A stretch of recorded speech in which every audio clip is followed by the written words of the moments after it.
दूसरा प्रश्न है, एकांकी के नायक विश्वनाथ का चरित्र चित्रण कीजिए।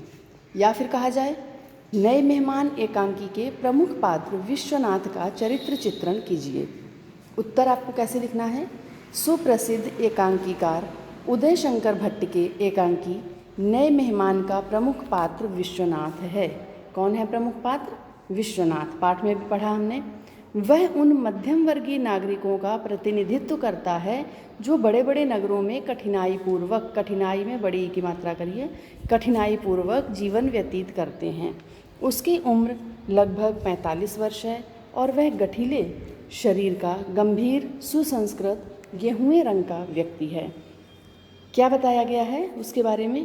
कि वो उन लोगों का प्रतिनिधित्व, अर्थात उन सभी लोगों की बात को लेखक ने विश्वनाथ के माध्यम से यहाँ स्पष्ट किया है जो महानगरों में रहते हैं और आवास की समस्या है जिनके सामने। तो उन सभी, उन पूरे एक समूह का, पूरे एक समाज का ये प्रतिनिधित्व करता है।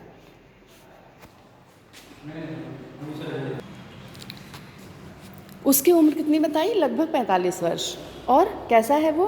गठीले शरीर का, न मोटा है न दुबला है, सुसंस्कृत, संस्कारी, सुसंस्कृत से अर्थ है संस्कारी है, और उसका रंग कैसा है? गेहूँए रंग का। वह एक महानगर के छोटे से मकान में अपनी पत्नी रेवती तथा 2 बड़े बच्चों प्रमोद और किरण तथा एक छोटे बच्चे के साथ बड़ी कठिनाई से रहता है। 3 बच्चे हैं उसके, बड़े प्रमोद, किरण और फिर एक छोटा बच्चा है। उसकी चरित्रगत अर्थात उसके चरित्र की विशेषताएं निम्नलिखित हैं। सबसे पहली हेडिंग क्या है? सुहृदय, सहृदय, वो अच्छे हृदय का है, सहृदय। विश्वनाथ एक सभ्य, सुसंस्कृत एवं गंभीर व्यक्ति है। वह सीमित आय और साधनों से अपने परिवार का पालन पोषण करता है। वह जीवन की अनेक समस्याओं से ग्रसित है, लेकिन वह सहजता से उनका सामना करता है। वह अपनी पत्नी और बच्चों के सुख दुख का पूरा ध्यान रखता है तथा अपरिचित मेहमानों के आ जाने पर भी झुंझलाता नहीं, बल्कि विनम्रतापूर्वक उनका आदर सत्कार करता है। जब उसके घर में 2 मेहमान आ जाते हैं जिन्हें वो पहचानता तक नहीं, तो वो क्या झुंझला के उन्हें भगाता नहीं है, वो उनसे पूछता है, बार बार बड़े सम्मान के साथ पूछने का प्रयास करता है कि आप कौन हैं, कहाँ से आए हैं। ये उसके चरित्र की एक विशेषता है। संकोची और विनम्र। अगली हेडिंग क्या है? संकोची एवं विनम्र। विश्वनाथ बहुत संकोची है। रात के 8 बजे, संकोची क्या होता है? अपनी बात को दूसरे के सामने कहने में संकोच करना। रात के 8 बजे अचानक 2 मेहमानों के आ जाने पर वह संकोचवश उनका सही परिचय भी नहीं पूछ पाता। सबसे पहले क्या होता है, आमतौर पर जो निसंकोची व्यक्ति होता है, जब कोई घर में आएगा उससे कहेगा भाई सीधे सीधे पहले अपना नाम पता बताइए, कहाँ से आए हैं, किससे मिलना है, उसके बाद अंदर आइए। लेकिन वो उन्हें अंदर आने देता है, उन्हें पानी पिलाता है, फिर उसके बाद उनके खाने का प्रबंध भी करने जाता है, नहाने के लिए उन्हें भेजता है। सारे काम करने के बाद वो बीच बीच में पूछने की कोशिश करता है पर खुलकर नहीं पूछ पाता। ये संकोची स्वभाव के कारण ही था। और विनम्र भी था, बड़ी विनम्रता से, बहुत ही सम्मान के साथ उनसे पूछता है। मेहमानों द्वारा छत पर पानी फैलाने पर लड़ने आए पड़ोसियों के अशिष्ट व्यवहार पर भी विनयपूर्वक उनसे क्षमा याचना करने लगता है।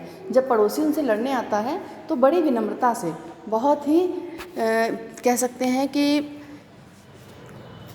अपनी गलती मानते हुए, भले उसकी गलती नहीं थी क्योंकि उसने तो पानी नहीं फैलाया था, मेहमान ने फैलाया था और मेहमान को पता नहीं था कि कहाँ पानी फैलाना कहाँ नहीं, फिर भी वो शिष्टाचार से उसके अशिष्ट व्यवहार को सहन करता है और शिष्टाचार पूर्वक जवाब देता है।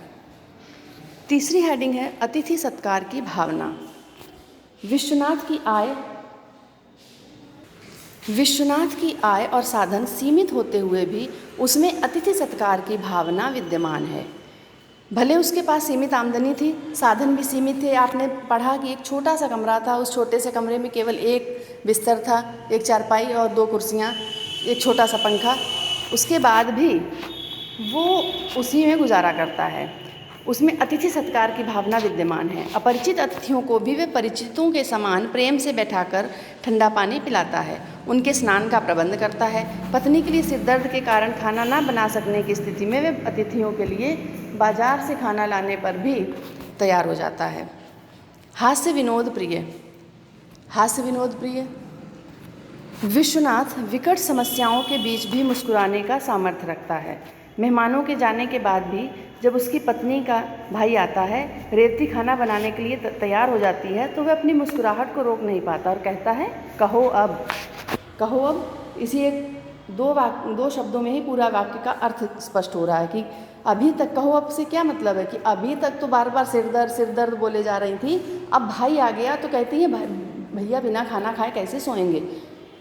तो ये क्या है, ये उसके एक जो हास्य प्रिय स्वभाव है उसकी विशेषता है। तो इस प्रकार हम कह सकते हैं कि विश्वनाथ में मध्यम वर्गीय परिवार के मुखिया की सारी विशेषताएं होती हैं, जिनके आधार पर वह अपनी गृहस्थी को सुचारू रूप से चलाने में सफल होता है। एक आम व्यक्ति में, एक सामान्य व्यक्ति में इस तरह की विशेषताएं होनी चाहिए और होती हैं, जिनसे वो अपनी गृहस्थी को अच्छे से चला सकता है। तो ये था विश्वनाथ का चरित्र चित्रण। इसके बाद हम अगले वीडियो में अन्य पात्रों का भी चरित्र चित्रण पढ़ेंगे। धन्यवाद।